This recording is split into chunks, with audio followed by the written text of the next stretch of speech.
Вы прямо сейчас нажали кнопку play, и в секунду, когда еще даже ничего не успел сказать, данные о вашем интересе записали в свои базы больше десятка компаний.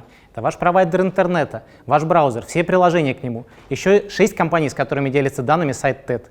Про что был этот ролик, что вы смотрели до него, с какого вы вышли устройства. И потом все эти компании обменяются с другими компаниями, социальными сетями, банками, телеком-операторами. Зачем они это делают?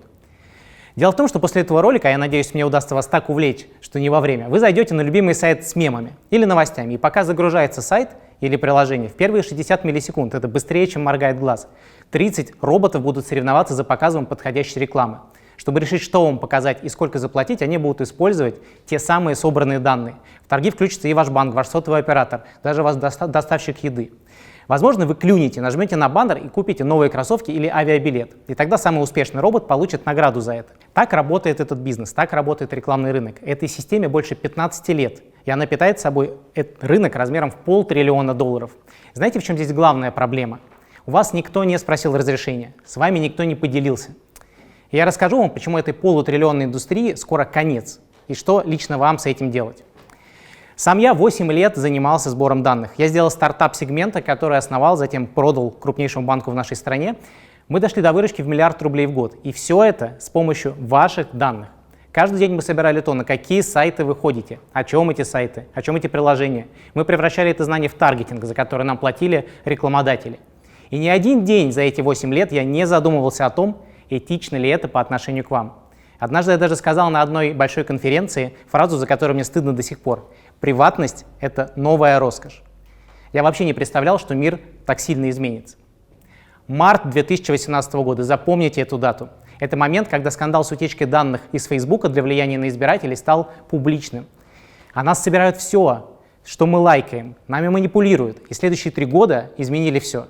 Люди задумались о том, что о них собирают в интернете. Это прорвалось в мейнстрим, и пока Цукерберга прессовали в Конгрессе, вышли фильмы про эту утечку данных, вышел популярнейший хит Netflix «Social Dilemma», и даже в России лента выпустила целую серию фильмов про то, как за вами следят в интернете.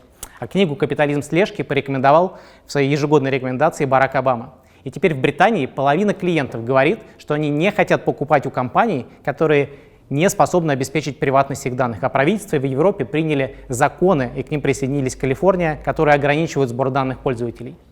Произошло великое дата-пробуждение, и мы входим в пору дата-этики. Но готовы ли к этому предприниматели, готовы ли к этому компании, готовы ли вы к этому вы сами? Кстати, многие думают, что пронесет. Нет, это не так. Компаниям придется научиться быть этичными, если они хотят сохранить доверие покупателей, перестать собирать все о вас просто потому, что они могут.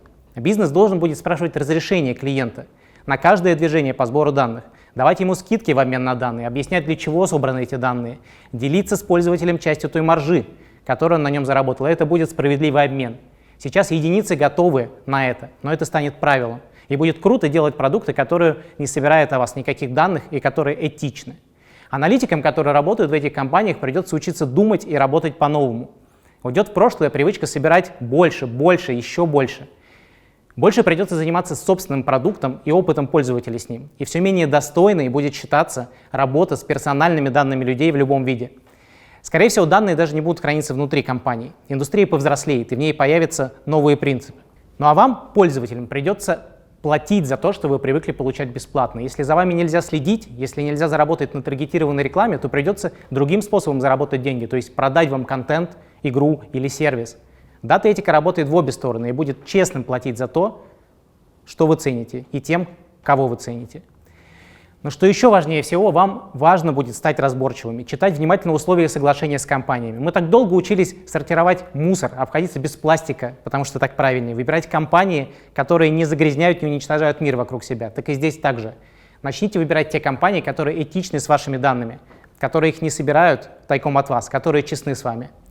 Все это изменит интернет и к лучшему для нас всех.